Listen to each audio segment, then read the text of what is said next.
Saudara, sepekan pasca banjir dan longsor, banyak daerah belum tersentuh bantuan. Sebagian kepala daerah di Aceh dan Sumatera mendesak pemerintah pusat untuk menetapkan status bencana nasional. Korban di daerah terisolasi kini sangat menantikan bantuan.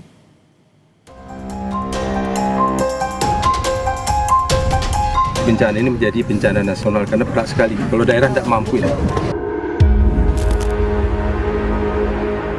Sepekan pasca banjir dan longsor menerjang Aceh dan Sumatera, distribusi bantuan bagi para korban belum merata. Putusnya akses jalan berimbas pada beberapa daerah terisolasi. Kondisi ini dikeluhkan oleh kepala daerah yang mulai mengalami kesulitan membantu memenuhi kebutuhan korban bencana. Pemerintah Kabupaten Aceh Utara menyatakan ketidaksanggupannya menangani bencana ini sehingga meminta pemerintah pusat serius dengan banjir dan longsor di 3 provinsi, Aceh, Sumatera Utara, dan Sumatera Barat. Sejumlah kepala daerah mendesak pemerintah pusat menetapkan status bencana nasional. Satu kali suruh pakai payung, datang ke dalam air, supaya masyarakat mencaci saya. Kenapa mencaci? Supaya pusat tahu bahwa di Aceh Utara ini ada banjir. Terisolir itu ada 97 desa yang hari ini belum terjangkau. Kalau untuk beras mungkin tidak ada lagi, tinggal hanya hari ini dan besok. Gas dan kebutuhan yang lain ini memang sudah sangat menipis. Karena apa? Karena jalan akses kita terputus. Bahwa bencana ini menjadi bencana nasional karena berat sekali. Kalau daerah tidak mampu ini menangani kebencanaan. Kalau menurut kami bermohon kepada Bapak Presiden supaya bencana besar ini dapat ditetapkan sebagai status bencana nasional. Itu memang benar barangkali apa yang disampaikan oleh Bapak dari BNPB, tapi khusus untuk Kabupaten Nagan Raya sampai saat ini itu belum ada bantuan dari pemerintah pusat yang kami terima. Menteri Sekretaris Negara Prastio Hadi menjelaskan alasan pemerintah pusat tidak menaikkan status banjir dan longsor Sumatera serta Aceh sebagai bencana nasional. Selain banyak pertimbangan, Mensesnek bilang bantuan dari pemerintah saat ini sudah masif. Semua sumber daya juga sudah dikerahkan ke lokasi sehingga untuk status bencana nasional belum perlu. Berkenaan dengan masalah status itu banyak pertimbangan dan sampai hari ini pemerintah merasa bahwa dengan penanganan yang cukup masif, semua sumber daya nasional dikerahkan, nah itu sementara pilihan yang diambil. Hingga Rabu malam, 3 Desember 2025 per pukul 20.00 waktu Indonesia Barat, total korban jiwa akibat bencana banjir dan longsor di Sumatera serta Aceh mencapai 770 orang. Sementara 463 korban masih dalam pencarian. Masifnya korban akibat bencana banjir dan longsor yang menerjang Sumatera dan Aceh, DPD RI mendorong pemerintah pusat menaikkan status bencana itu jadi bencana nasional. DPD mengingatkan, setiap kebijakan yang diambil harus tetap mempertimbangkan aspek ekologi, berkelanjutan agar peristiwa serupa tidak terulang. Dengan beberapa indikator yang kami dapatkan, korban yang cukup banyak, kemudian lintas, kemudian infrastruktur rusak, dampak dari itu juga luar biasa meluas, maka harus dipertimbangkan ini menjadi bencana nasional. Itu saya sudah sampaikan beberapa hari yang lalu. Banyaknya daerah yang masih terisolasi, kecepatan distribusi bantuan sangatlah dinanti. Keterbatasan pemerintah daerah menembus daerah terdampak perlu terus didukung armada pusat agar tak ada korban yang justru menderita karena tak kunjung dapat bantuan. Tim Liputan, Kompas TV.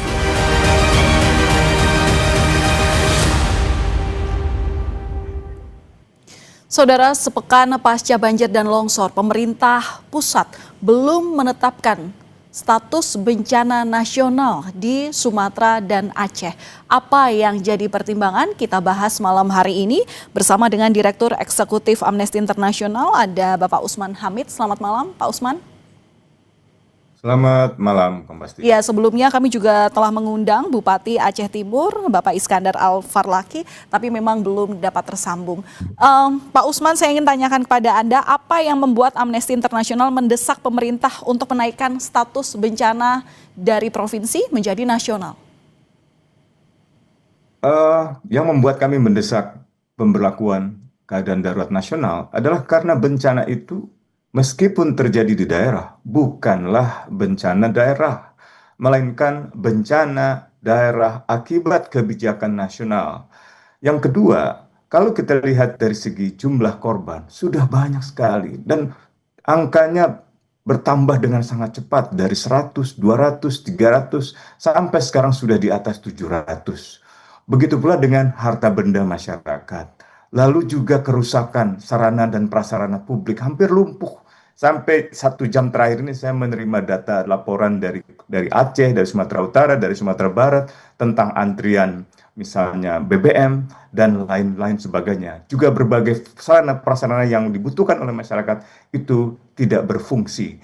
Lalu juga cakupan luasnya. Cakupan luasnya kalau kita bayangkan dari Provinsi Aceh, Provinsi Sumatera Utara, Provinsi Sumatera Barat, coba bayangkan negara Singapura itu.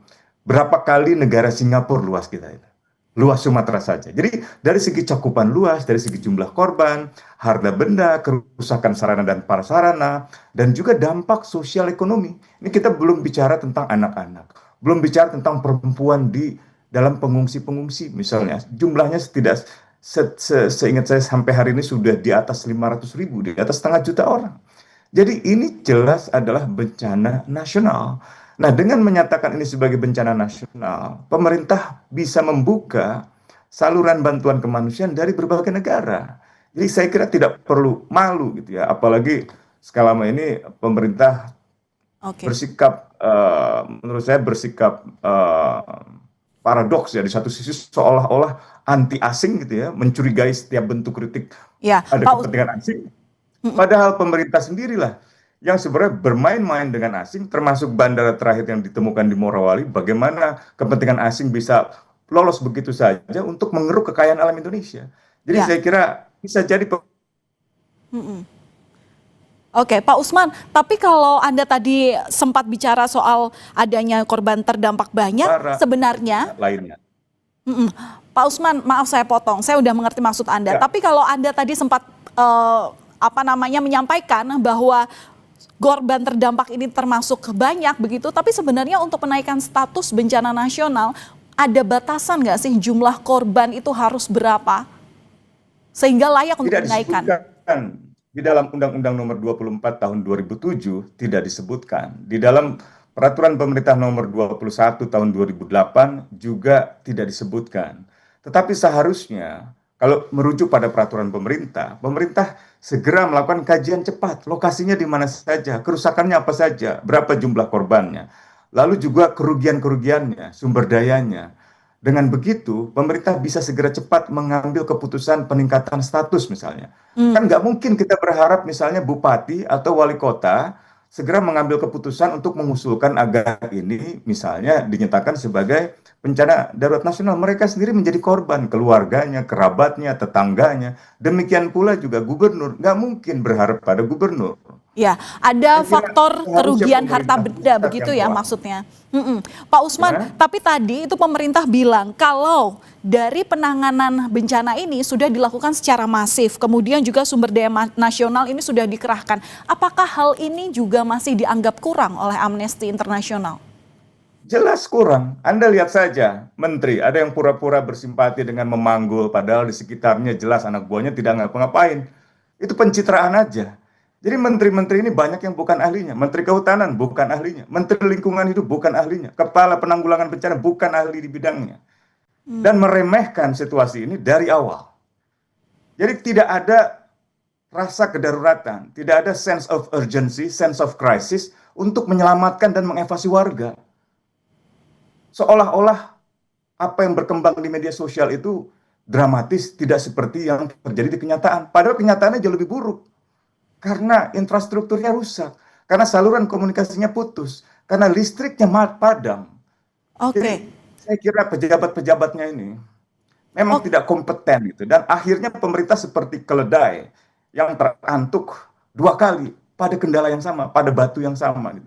Oke, Jadi, Pak Usman. ini harusnya jadi momentum, segera nyatakan keadaan darurat nasional. Oke, Kemudian Pak. minta bantuan kemanusiaan dari luar negeri, pesawat, kapal, bantuan perobat-obatan, bantuan logistik, bantuan pakaian, bantuan apapun yang dibutuhkan oleh masyarakat. Hidupkan kembali sarana dan prasarana. BBM pastikan itu tersedia. Bahan sembako, jangan dilempar begitu dari helikopter. Ini bukan binatang, ini manusia. Jadi saya kira harusnya ada empati, harus ada simpati yang tulus dari pemerintah dan mengerahkan kekuatan yang benar-benar besar. Iya. Di mana pesawat kita yang begitu banyak? Di mana kapal kita? Iya, ada sejumlah indikator. Kecintaan pada negara ini dari pejabat yang seringkali hanya lewat pidato. Ya. Saya benar-benar marah karena sebagian keluarga kami juga terdampak dan banyak masyarakat yang melaporkan dan benar-benar mengeluhkan keadaan di lapangan. Baik, ada sejumlah indikator yang tadi Pak Usman sampaikan. Korban terdampak banyak, infrastruktur rusak, kerugian harta benda hingga lumpuhnya ekonomi serta sosial masyarakat yang ini dinilai untuk pemerintah bisa gerak cepat bahkan untuk bisa menaikkan status tanggap darurat bencana secara nasional.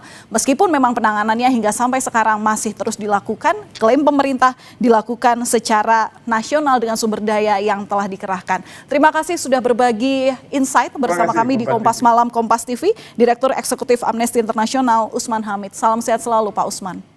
Terima kasih.